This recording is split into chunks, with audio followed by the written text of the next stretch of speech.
We're going to open this meeting a little different. I'm going to ask that we take a moment of silence for our commissioner who passed away, Shannon, who would normally be here. She attends most of our meetings. She was just an amazing young lady and definitely was taking too soon. So if we could just all just give a moment of silence, please.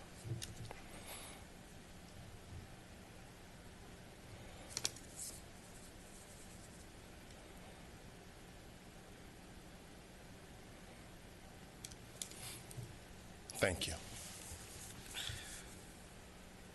Okay. We'd like to call this meeting to order. And we will start off with, let's see here. I'm sorry, I just got this. I'll do the roll call. You'll do it? Okay, yeah. All right. Commissioners Acosta? Here. Holly? Here. Sarah Saras? Here. Vice Chair Dawson? Chair Tremere? We have a quorum. Okay, we have Pastor Joel Castillo, who's going to lead us in our invocation. Let's pray. Gracious Heavenly Father, thank you for today and for allowing us to be a part of this day. I lift this commission to you and ask your blessing on them as they give of their time and energy to care for the homeless in our community with grace and dignity. God, I pray that you give them clarity of mind and wisdom as they go about their task. I pray these things in your Son's name, in the name of Jesus Christ. Amen. Amen. Thank you, Pastor. If I can get us all to face the flag, and I'll lead us in the Pledge of Allegiance.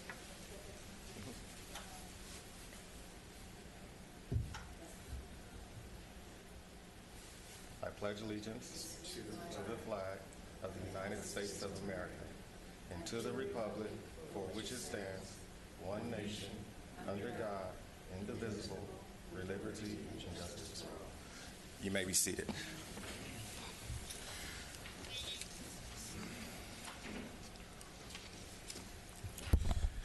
Are there any items on the consent calendar you would like to pull for discussion?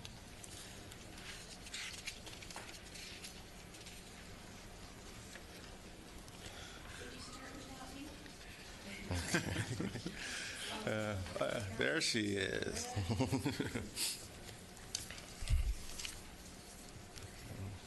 Okay, we'll pause for a second. My apologies. Thank you for pausing for a second. Morning, Donna.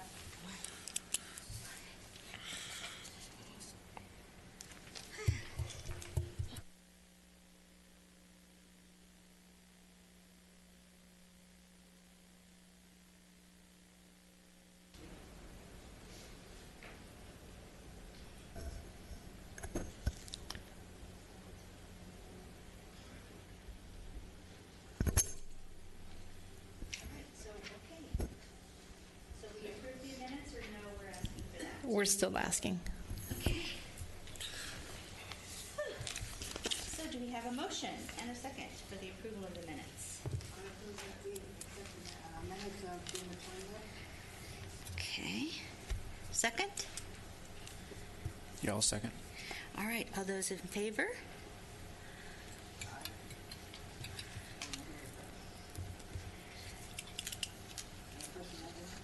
You're good.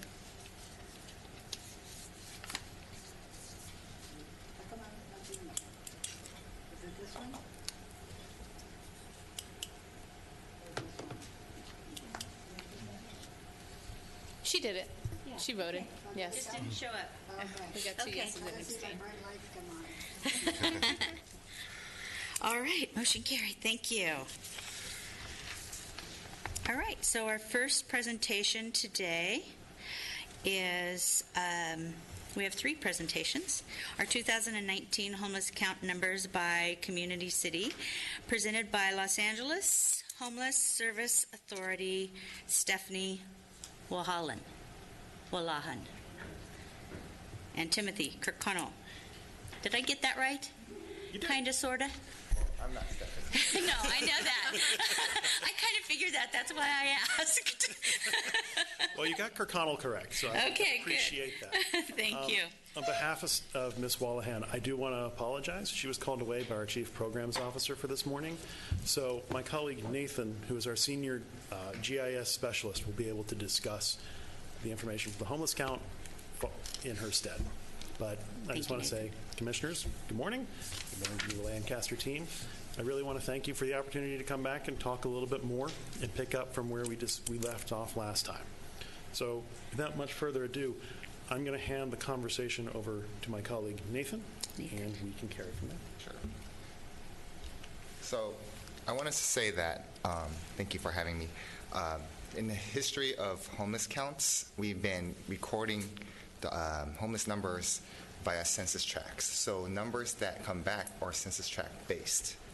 And we assign these census tracts based on what the city boundaries were. If 50% or more than 50% of the boundaries reside past a number of the boundaries were, the numbers are appointed to the other, city community.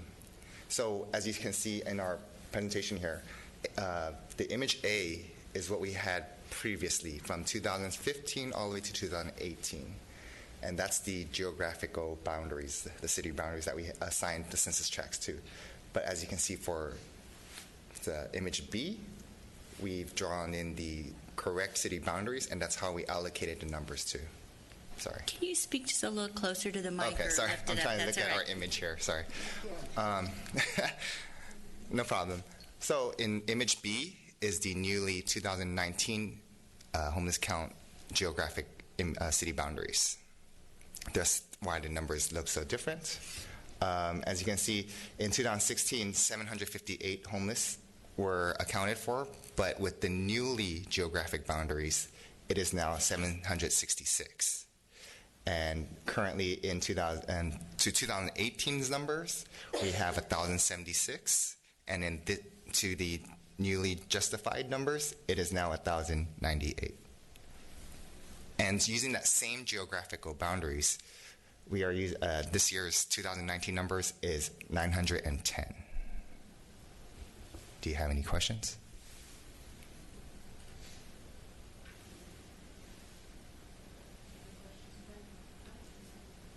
No, thank you. Okay. So that's the most significant component of how the homeless count changed from previous years to this year. Apologies, I forgot to lean in.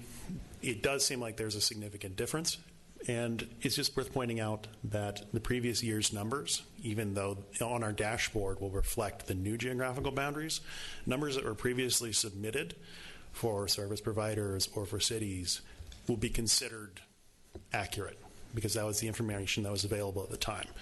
So for grants to say the homeless initiative, that would be acceptable. Documents that submitted would be considered still valid. So I just wanted to follow up on a couple of questions that were asked in the previous meeting, specifically one question regarding the definitions of the term permanently housed and permanent placement. In speaking with some of the leadership within LASA, those two terms are handled without much distinction, and largely what it means is someone that is either in the pipeline to be placed into housing or in a new housing unit. And what housing unit is defined as, to the best of my understanding, and I can double check and provide contact information for additional clarification, is that either in a permanently supportive housing, an apartment, rapid rehousing, or a hotel voucher, something to the point of they've been removed from a situation where they do not have housing and are within what could be considered a structure. I just want to double check, are there any questions outstanding regarding this component or other questions regarding the homeless count? I'll answer them as best I can, and if I don't know the answer, I'm perfectly happy to go find the right person who would have that answer and get that information for you. I have one question. How do we know if we're double counting? What are we using to make sure that we're not counting the same person twice? So the way that the homeless count is structured is that we cover a specific like set out area all at the same time. The idea is, and we usually go out to count when people are either going to bed or just waking up, which is what happens in the Antelope Valley. In most of Los Angeles County, the count is conducted at 10 p.m., and the assumption is that we'll catch most people as they're either going back to their tent, improvised housing, or wherever they're going to be sleeping that evening, and that should prevent the double counting. The way we allocate the regions we count, we do it by service planning area. So spas 2 and 3, the Santa Clarita Valley and the San Fernando Valley and the San Gabriel Valley, got to make sure I get my geography correct, operate on the same evening. So the chances are that if someone was going to be double counted between those two areas, like say they moved from Pasadena to El Monte, for example, they would be caught in that one night. We then do a different night in different areas. So the following evening, it's West LA, Central LA, and East LA. And then the third night is the Antelope Valley, Metro LA, and I think something to that effect. I was responsible for the Antelope Valley, so that's all I was really paying attention to. But the goal is that we try to minimize that as best we can. And then, so we have the component of counting it at a specific time. The second is establishing a priority of how things are counted. If you see a person, you mark the person. If they're standing in front of a tent, you count the person, not the tent. And then that kind of continues down like a sliding scale. And that's explained partially in our volunteer training video that we air before we deploy our volunteers. The goal is that the count starts at a specific time, say 10 p.m. Volunteers are all deployed by 10:30, and everybody is back within an hour or two. It minimizes the chance of that double counting. And I want to add that each team is given a map of where to count only within their boundaries. So therefore, there's no cross teams counting duplicate streets. So that's how it's calculated. Okay, thank you for that. Further to Nathan's point, when those maps are assigned, people say you have two maps that are assigned adjoining areas that are right next to each other. One map will be assigned the right side of the street, and volunteers are told explicitly, for this area, you count only this side. Even if you see someone on the other side of the street, you leave that for a different team. That's how that has to be, and that's how we adjust for that. I'm sorry, Commissioner Acosta, you had a question? It's a little difficult to make out the details in the form. Is there a hard copy or something that we can? You do on the back of this, and then I'm wondering, what geographic area is this? Is this the AV? Is this Palmdale? Is this Lancaster? What is it? Is this the whole AV? This is Lancaster itself, all of it. This is only Lancaster? Yeah. That's correct. If you'd like, I can provide you a hard copy of the Palmdale version of this document, because we've produced one for each city. Yeah. Okay. So you can see the comparison.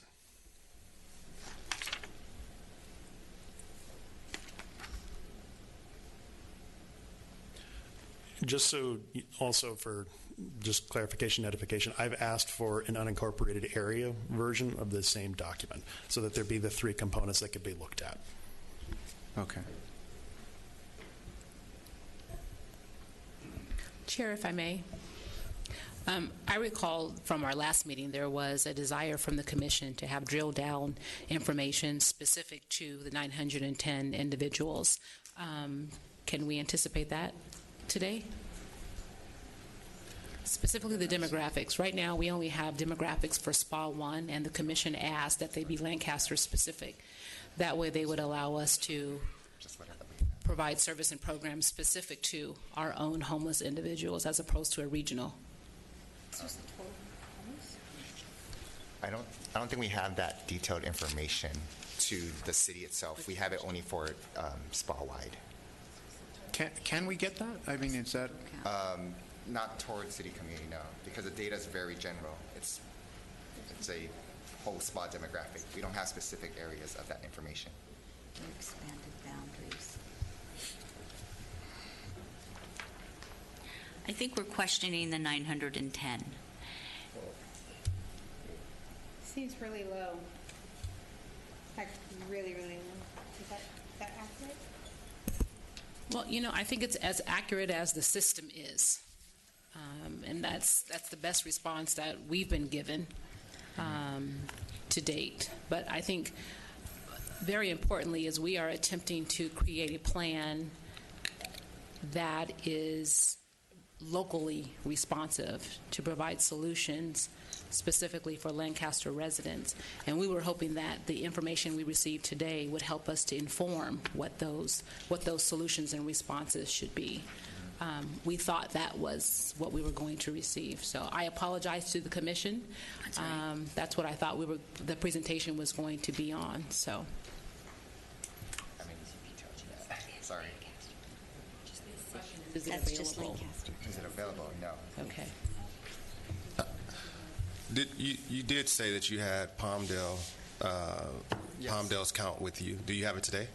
Yeah, we do. And you said you guys are looking into the unincorporated areas?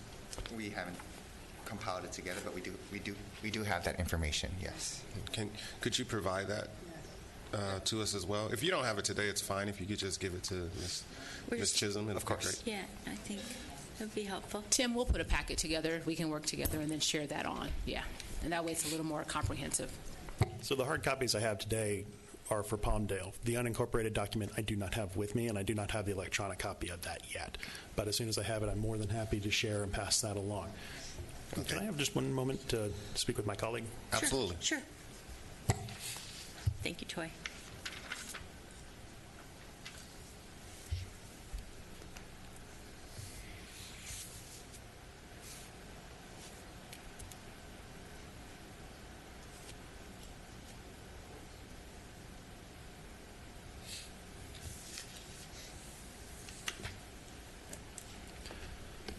Thank you for the sidebar. Of course. So, again, apologies for not being able to deliver as discussed. So, commissioners, I'll work to get the data that I can and provide that as I can. Are there other questions that I can try and answer this morning? She said, did you have a question? No, we participate in the count. Okay. The sheriff's department does. So Yeah. we understand how it works. We do. Tim, I don't want to beat a dead horse here, but the response to that question was that we were not able to kind of break that out. Is that because the way the count was made, there wasn't a breakdown geographically of the demographics? So I guess what I'm curious about is, with a little bit of drilling into it, is it possible to extract that, or is that not part of the count ability? That's not part of the countability. So when demographic surveys were created, they were created just on a survey, and we asked general areas of what the demographics were. And so when the data came back, it's not specific geography. It's very just roughly SPA data. Is that something that we can get? I can't imagine we're the only ones that are interested in that. No, everybody's interested in that, but we don't collect it in that narrow aspect. Yeah. Is that something that could be considered? I'll bring that up to my supervisor to see if that's possible, but it's never our intent to identify specific demographic areas. The only thing that I would add is that it would be quite beneficial for cities and communities, because as we were encouraged to create homelessness community plans, and we did that, the funding sources became available specific to implementation of those plans, and it would be nice to have the data to help drive that. So I think we would like to officially ask that the agency look at being able to drill down and provide very local community demographic information to the jurisdictions. Thank you. Okay. And correct me if I'm wrong, but I believe that the homeless count does not take into calculation people that are couch surfers or people that are homeless but have temporary housing for that particular night, right? That's correct. That's part of the reason that we can discuss how we cooperate with the school districts, but they count people differently as homeless. We're bound by the HUD definition of homelessness, which is absolutely literally without a structure of any kind. So it's different data sets from what's collected by other agencies. I think what you're asking, Hector, is of that 910, where do they fall geographically? Yeah. You know, and as those numbers are collected in the homeless count, because I participated in the homeless count as well, you're tracking those numbers by your map, excuse me. So it would make sense that you could see where those numbers are coming from geographically. Yes, and demographically, because the funding is very specific to demographics. So Yeah. when you come up to a comprehensive plan, you got to know who you're addressing, and you got to be able to come up with a plan to address each different demographic and need. So it's a needed component to what's there. So I just agree with Tully. If it's not there, if we could agree that that would be critical information and maybe just formally request that. So what you're asking are two different things that are two different That's true. components that are going on. Homeless count only surveys and tallies what volunteers count. It's not approached of everybody. We don't do any outreach those days for a homeless count. But on demographic, they're just given census tracts to count, but they don't ask specifically where they are. It's just a general SPA 1 number. So that's why there are two different components, and understanding that how they get those data, Yeah. it's how the data is comprised of. We can't put them together because it's not serving the same people as they're being tallied. So the community level That's a dashboard, good question. what that will have is the number of people that were counted within that specific census tract in that area. There will be some demographic data contained within, but as Nathan is saying, that's extrapolated from the data that's collected from the demographic survey. And the survey only takes a select portion of each service planning area. So a demographic survey is not performed on every single tract within each service planning area. It's a smaller, more focused task because it is more labor intensive than the volunteer-led homeless count. So it's all the same process, but different components of that process. Is in the CES system. Is that helpful? So I guess the next question would be, if Yeah. that's the case, is there a way where you guys can actually sample? And it may not be 100% accurate, but if you use sampling to determine whatever the demographic is, would that help, or at least make it a little easier to communicate that information?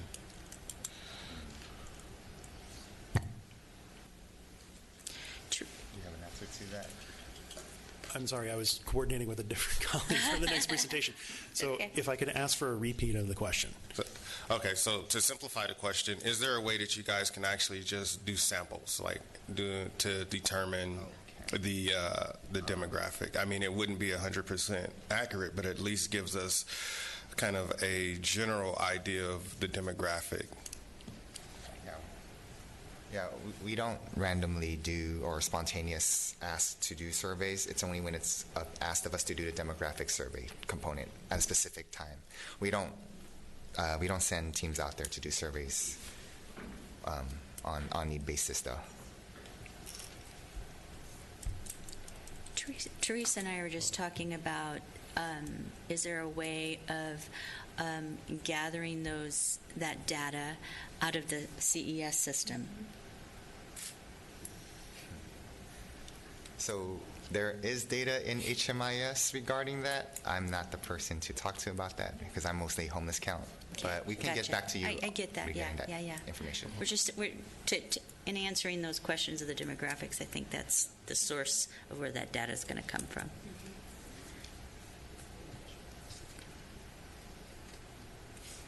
Yeah. Okay. So it seems like it would be helpful to have someone from our CES team come and have a discussion at some point with the city of Lancaster. Would that be a correct interpretation? Yes. I think yes. Yes. If it's fair to say we did that already, though. I think what we'll do is formalize the request for everyone's sake. We'll have it sent to LASA from the Homeless Impact Commission, and maybe we will be very specific in terms of what we're asking so that at least can start the conversation at all the different levels necessary. That sounds fine. Thank you. If you would like to, you can, when the letter We'll is... CC you. That's all I can ask for. Okay. Any other questions? Okay, thank you. Thank you. Thank you very much. Thank you. Thank you. Thank you, Nathan, for stepping in for Stephanie. All right, our next presentation, L.A. Hop, Jacqueline Beltran.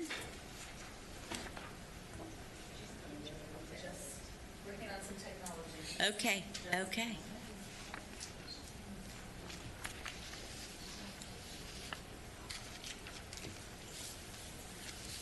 Thank you.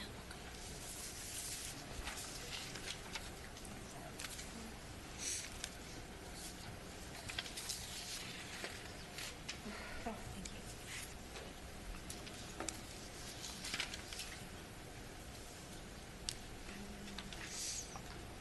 How are you?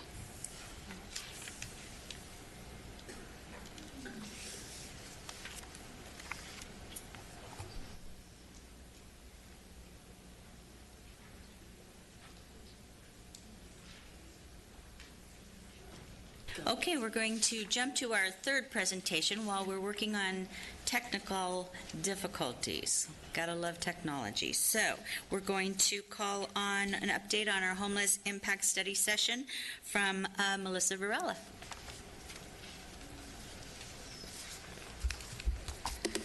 Good morning. Good morning. Thank you.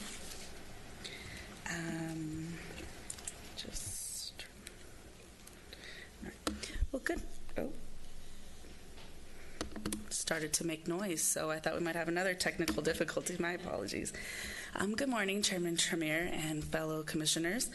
The vision of the Lancaster Homeless Impact Commission looks to to positively impact the quality of life for all members of the community through an integrated and intentional approach to addressing homelessness. As we have reached our 1 year as a commission, I wanted to briefly share a snapshot of what the Homeless Impact Commission has been working on. Don't run behind the stairs and try to do a presentation. As we look at this past year in review, we have certainly been a busy commission. The creation of the Homeless Impact Commission in spring of 2018 served as a new opportunity for the community, but also provided a platform for those to share and collaborate with the city. As a new commission, in particular discussing homelessness, City Council envisioned this commission to not only have passion and commitment, but also to lead and direct this community in such a way that would impact Lancaster residents and businesses alike in a positive manner. The first of many changes would come with the Los Angeles County Measure H funding. Staff were directed to apply for the first round of grants, the creation of a homelessness plan. The City of Lancaster applied and was awarded a grant to develop the plan, better known as the Lancaster Community Homelessness Plan. Our next action under the Measure H funding was the implementation of the homelessness plan, which staff was also successful in securing.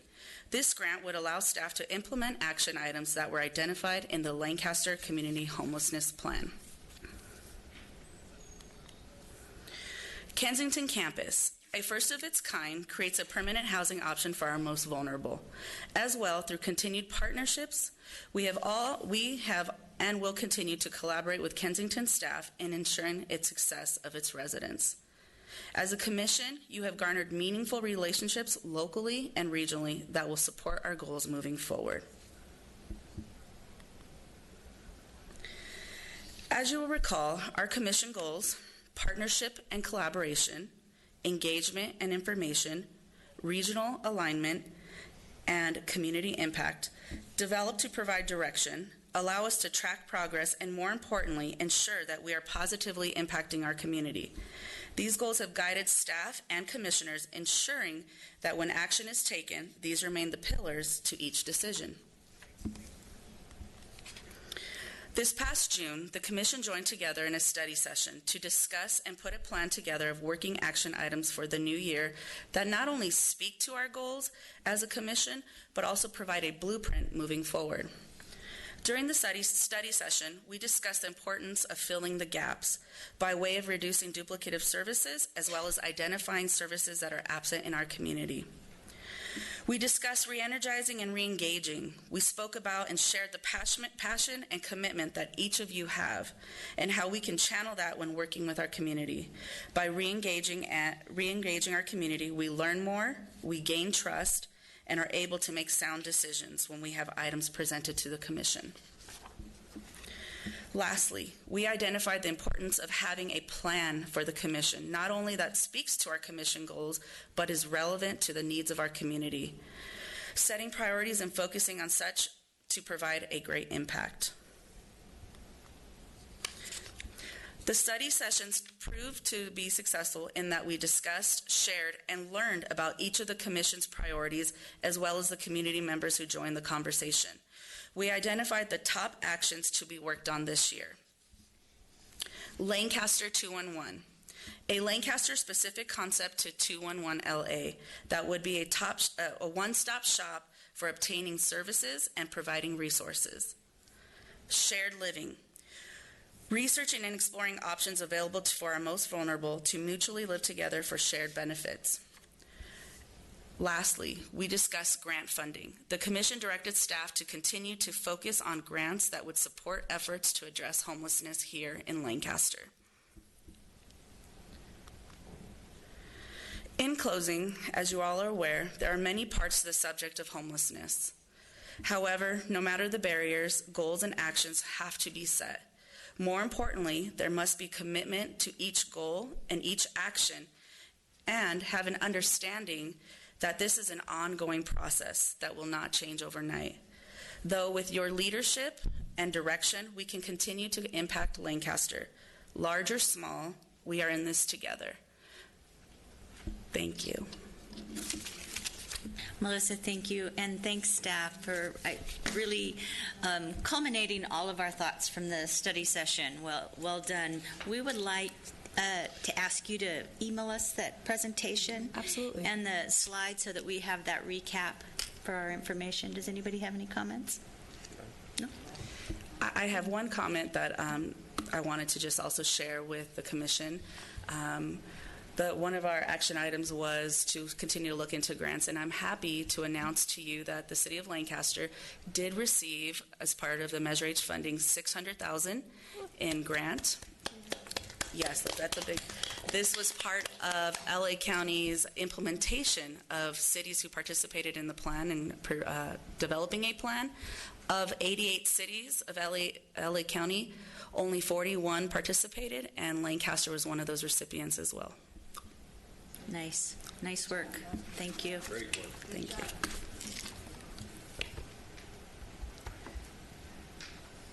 Okay, are we ready for Jacqueline? Good morning. Thank you.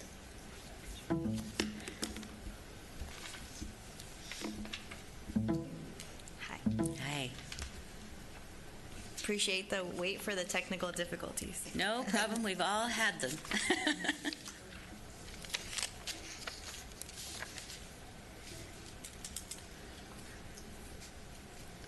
So good morning. My name is Jacqueline Beltran. I'm a certified health education specialist.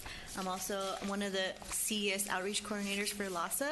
I oversee SPAs 1, 3, 4, and 7. And today I'm going to talk about the Los Angeles County Homeless Outreach Portal that was launched July 2018. So before LA Hop, and I can attest to this because I used to be a regional coordinator in SPA 2, it was really, there was no structure. You were constantly responding to calls from either people experiencing homelessness, community stakeholders, political offices, trying to reach out to connect people to the right resource. And it was complete chaos. There was a lot of clients would tend to fall through the cracks. We had no way of clearly tracking outcomes for outreach teams. So we got together to develop this system where we can have one sort of virtual front door to our system, as well as a clear way to connect people to the right team with the right specialty. So this is a visual. So outreach teams had multiple ways of getting connected to services, but it was a really chaotic web. And now we have LA Hop. This is the landing page for the front portal. Anyone can submit a referral. It can be a concerned citizen, an elected official, first responders like law enforcement, and also self-referrals from people experiencing homelessness themselves. So what is LA Hop? It was developed in collaboration with the LA County Health Agency as well as the LA County Homeless Initiative. Like I said, it was launched in July of 2018. It's the first tool of its kind to accept, deploy, and track a large number of requests for homeless outreach services. It's also very mobile friendly. You can open the website on your phone and you're able to quickly submit a referral for someone. It's also available in multiple languages, so if someone's language is not English, they're able to select what language they prefer. It's basically try to be as user-friendly as possible. So the goals of Alley Hop are to educate the community about what outreach teams can and can't do. It's also a clear way for constituents to easily submit requests for homeless outreach. It takes the guesswork out of who to contact to connect to services. So rather than calling 10 different people trying to get someone connected, there's now a clear path. We have regional outreach coordinators that oversee the queue of requests. They review each request and then assign it to the appropriate team based on what is the need described in the request. So if someone is exhibiting mental health issues and they need those kind of supportive services or substance abuse, we're able to deploy the specialty teams in a more efficient manner. So these are some news articles from when the website was officially launched. So our primary focus areas for outreach are places not meant for human habitation. I had the pleasure to shadow one of the outreach teams here in Spa 1. We were out in the desert looking for people. We conduct outreach 7 days a week during normal business hours. So how to access LA Hop? So there's several ways to access the services. You can go to www.lahop.org. You can also go to the LASA website and there's a link there. But more importantly, if someone doesn't have internet access or they're not internet tech savvy, you can also dial 211, let a operator know you want to self-report or you want to report someone to Alley Hop, and the operator can take the information, ask you a series of questions, and they will submit the request on the person's behalf. So how does it work? So once a request is submitted to the queue, it goes to the first level of review, which is for outreach coordinator. So each service planning area has one assigned. They review all the requests and then deploy it to the appropriate team. Once it goes to that team, the team lead reviews it, either accepts or denies it, and then assigns it to a team member to deploy for services. So I wanted to give a sample of a good request because we do get a lot of requests that say, City of Palmdale, there's someone homeless, and unfortunately we're unable to locate those people, but we do want to ensure that we have a way to connect these people in need to services.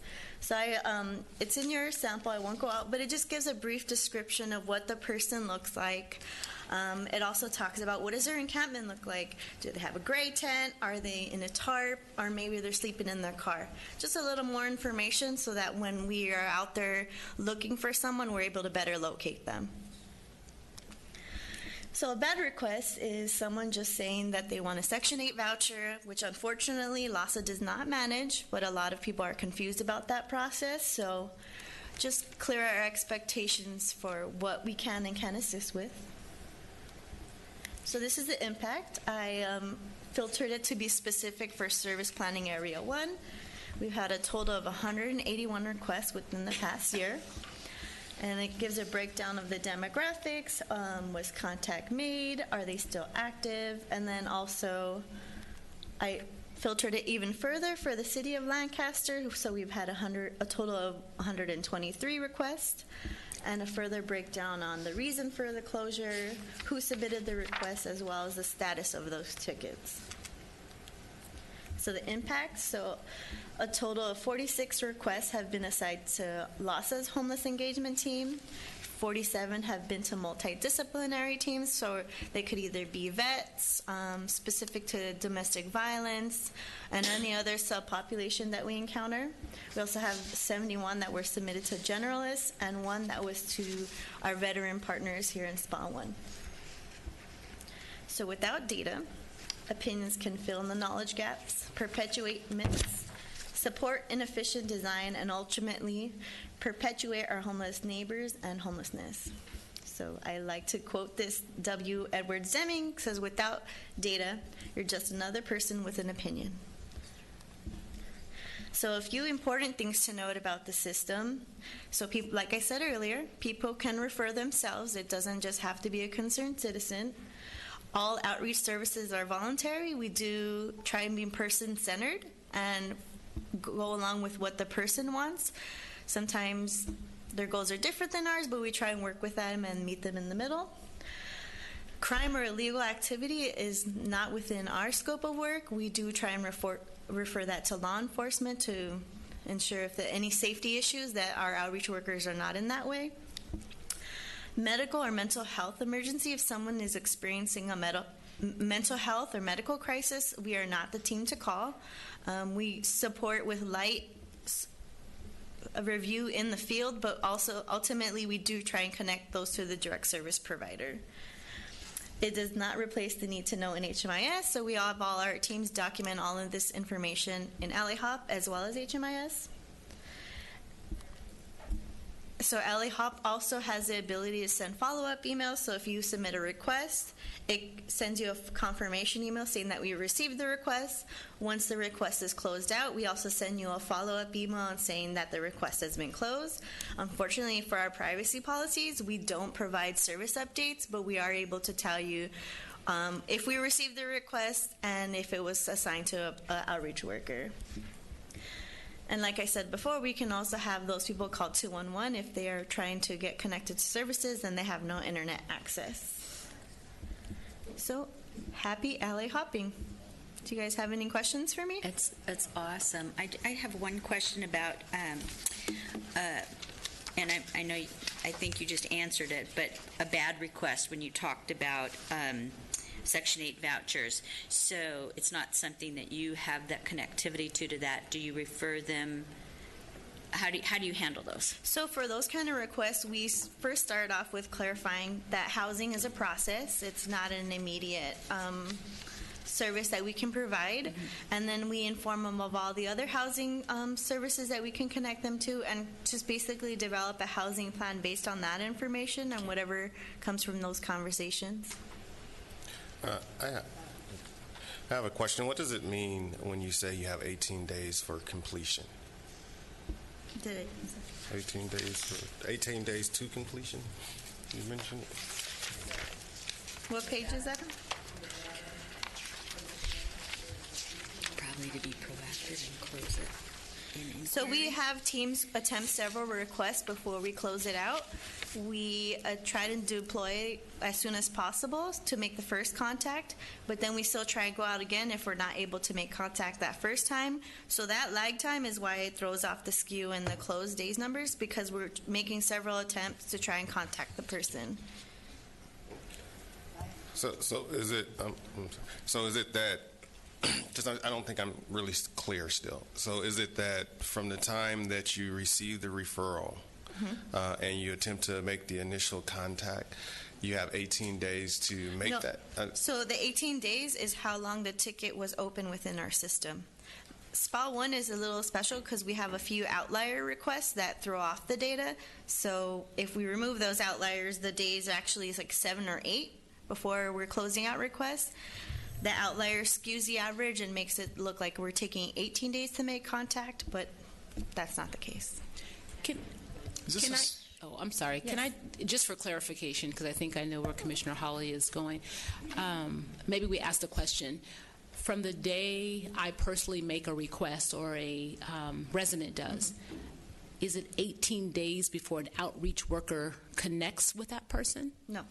Okay, so So can you how help it us with works that? is, let's say a request was assigned yesterday, the teams will work out to go today. If they are unable to make contact, they continue to try and follow up with the request until they make contact. Sometimes it may take up to 18 days. Most of the times it takes us a couple days before we're able to make connections. That, I think the language is a little confusing because it makes it seem like all the requests are closing in 18 days, but it takes an aggregate of all the requests for SPA 1 and then calculates the average for how long is it taking teams to make contact and close out these requests. Does that answer your I just have to question? clarify because I think you repeated what I asked you. Okay. So if a resident makes a request through the portal, I understand it's an aggregate, but there could be an average of 18 days before the outreach worker connects for the first time with that homeless individual. Yes. Okay, thank you. Okay. The numbers here, how do they compare? Because this is a snapshot of SPA 1, and is this a snapshot of a year? Yes. They seem really low. How does this compare to other spas? I would say compared to other spas, so spas 2 and forward have had the most requests, but that's also, we haven't had a lot of community-facing requests in spa 1. It's been a smaller population, from my personal opinion, that's been made aware of this, so the request, people that are inputting requests is smaller compared to other service planning areas. Just for comparison's sake, what's a number for spa 2? I would have to say a couple thousand. Okay. And what is your response time averaging there? I would say 7 to 8 days. I would have to verify that, Yeah. but from what I recall, around that time.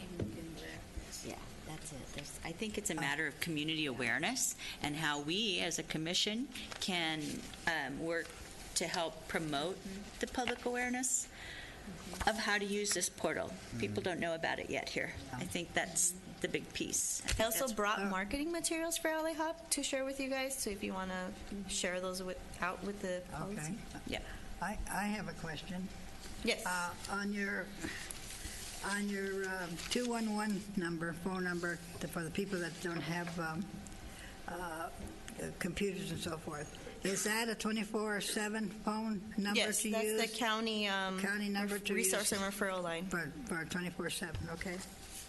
Otherwise, it would, what other number can they use if they wanted to call you during the day from 8 to 5? They could call LASA's number, and they LASA? will connect with one of the screeners. They will also screen them to see if they're connected to services. They also have the capacity to look them up in our system and see if they're already connected to services. And what is LASA's number direct? I don't have it offhand, but I could share that with you after. Yes, please, thank you. I have a couple of questions. Sure. One of the questions is there something we can do to decrease that 18-day number to try to streamline the services or get a quicker response for the services? I think what would help you is if I remove the outliers that are throwing off the data, so it give you an even better picture. When we first launched the system, we had a lot of training that we had to do with our regional coordinators. So some of those requests were taking longer to close out than they should have. It shows a request was made. The team was adding documentation to show that they were making progress with the ticket, but it was never properly closed out. So we also did some more training, TA for all our regional coordinators, so they were more aware, and also the teams are more aware. So could some of these really be closed out within 4 days, but it's just taking 18 days to actually physically close it out? So out of your 123 requests, there are about 3 requests that show they were open for longer than 60 days. So that is why the 18-day number is so high. Got you. If I remove those requests, it'll probably show your average is lower. So if you'd like, I can bring that information to you at a later date, but this is the information I have right now. And then I have And then I have another question. Is it that we need more outreach workers in the community? Is that why we're not reaching as many people as we possibly could? And then the next question would be, how many outreach workers do you guys have in our spa? So the outreach workers number I don't have in front of me. I can look it up in the system and provide that number to you as well later. For service planning area 1, I don't think it's that the teams. It's more of the lack of housing resources and the ability to connect clients to bridge housing, any sort of shelter. There's very limited resources in this area, so based on the amount of people inflowing to the system is why there's a bottleneck. There's no resources to connect them to. We're still following up with them, trying to work on long-term housing plans, but a lot of people are from this region and don't want to accept resources out of the immediate area. Is there any? I think I'm sorry, no, one I was just going to say, I think we agree that housing is certainly plays a role here. But to be responsive to the commission, I think they're specifically talking about outreach and the number of workers we have, as well as the length of time that it takes to outreach to someone. Because every day of not being outreached could potentially be a different type of day circumstance. So I think what we're asking for is, if you want to pull out the outliers, that's great, but I think we're really asking, again, I hope you understand, we're just trying to get data, because data is going to help us, it's going to inform us, so that when we do something, it's intentional and focused. And so we're very thank you. This is more than we've ever had, and so there's certainly more that we would like to obtain. I just wanted to make sure I wanted to articulate that on behalf of the commission. No, absolutely. And I think there needs to be a more strategic effort to get the word out regarding this program, especially with first responders. Because I would venture to say that the reason why the numbers are so low is because I had never heard of this program until I became involved with the homeless. We're not being taught this. We're not being showed this. There hasn't been any presentations done at our stations, or I would venture to say the same as the fire department. Okay. And we come across the homeless every single day. So if an effort could be made to come to the stations, I can help you coordinate that. And I can also give you contacts within the fire department to make sure that that happens there, as well as with like AMR. Yeah, I'm definitely more than willing to present to any other community partners that need to be made aware of this program. Thank you so much. Any other questions? Yes. I had two questions. I see the mobile thing. I was trying to go on it on my phone, and the thing was kind of freezing up there. Is there an app version or something? I see something referencing apps. It's not an app. It's just so when you go to the mobile page, it's supposed to be as if it was an app, if that makes any sense. Supposed to be mobile friendly. Yes. Okay. Is that something that's being considered, or is it just kind of that's where we're gonna? No, as far as I am aware right now, we don't have any more capacity to go. So we're trying to just identify issues with the current system and continue to build upon that. Okay. So if you identify any glitches or any issues with the system, feel free to reach out to me, and I can report that to our team as we're building it out more. Okay. And then the other one is, I think we've talked about a tool like this, kind of being needed and even being regionally specific. And we've heard of 211 being a platform or a resource along those lines. Is this working in coordination with that, or is that just a completely different platform trying to do the same thing? So 211 is a network of nonprofit system so how 211 started was Hurricane Katrina.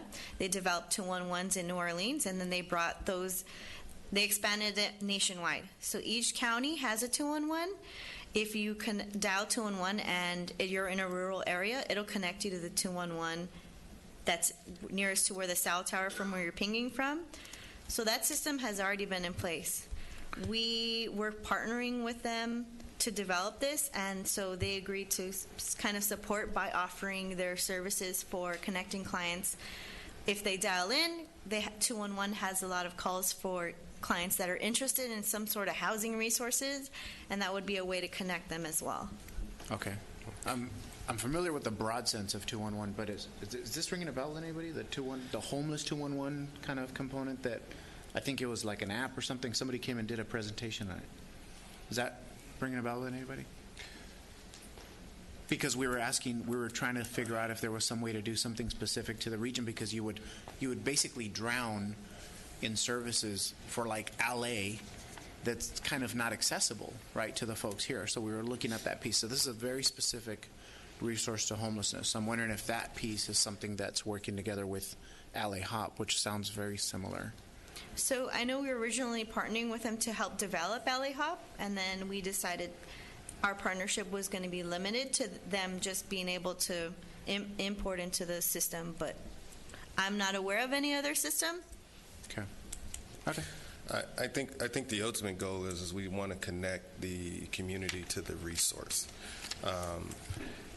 Something else we would I would like to recommend or suggest that you guys meet with the school boards, because that's where you'll have one of the greatest impacts. Because again, in working in the school systems, I've run across a lot of students that are homeless, and it would be good for our CAWs, our community workers, to know you exist, and so that we can start plugging the youth into this as well. Definitely. Any other questions? No, thank you very All much. right, thank you very much. And thank you for coming. I know we're a rough crowd. I have to apologize. I need to go back to agenda item number 1 because I had a public comment card on that, and I apologize, David. I didn't see that your card was agendized. So, David Paul, please come up.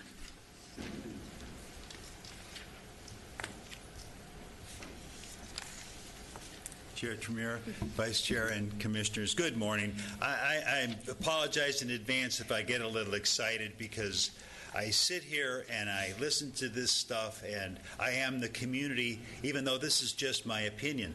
But I went through the Coordinated Entry System training 3 weeks ago, and I didn't hear anything about LA HOP. So I don't know what, people have to take this data. Commissioner Costa, the demographics is in there for that, and once it's in this LA HOPS, it is in there. I understand. Toy said it's as accurate as the system can give us. We're doing the best we can. I don't want to discourage the effort, but I am the community, and what I see is, in kind terms, a cluster mess. So it's very frustrating. Vice Chair Dawson, you're absolutely right. These numbers are ridiculously low. And the whole system, I have gone on the homeless count, and, this is what I think. I mean, if this was the Boy Scouts, if this was congressional districting, there's always someone in the fight that represents that group. There is no one that represents the homeless. We take that on as our charge because that's our duty to help. But there is no homeless person at the table demanding results. So that's the real problem here. There's just so much of this stuff that goes round and round and round, and it's so frustrating.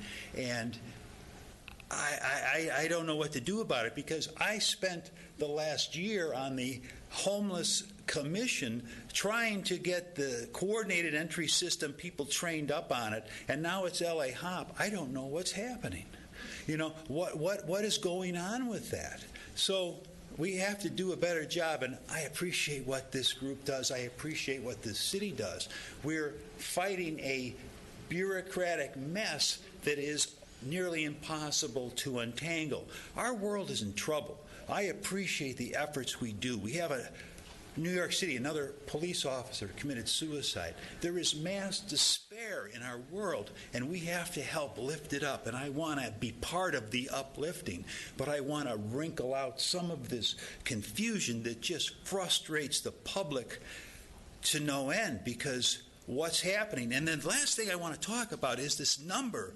You talk about you're housed if you're in the pipeline. If you connect to one of these systems, you're still out in the desert, but they count you as permanently housed. That's crazy. That's absolutely crazy. So I will work with you to continue to try and improve this system. There's a lot to improve. Thank you. There is. Thank you, David.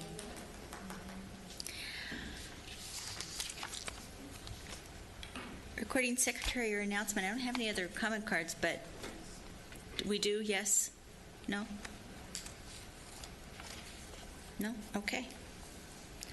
So with that, are there any other comments of the board today that you'd like to state before we adjourn?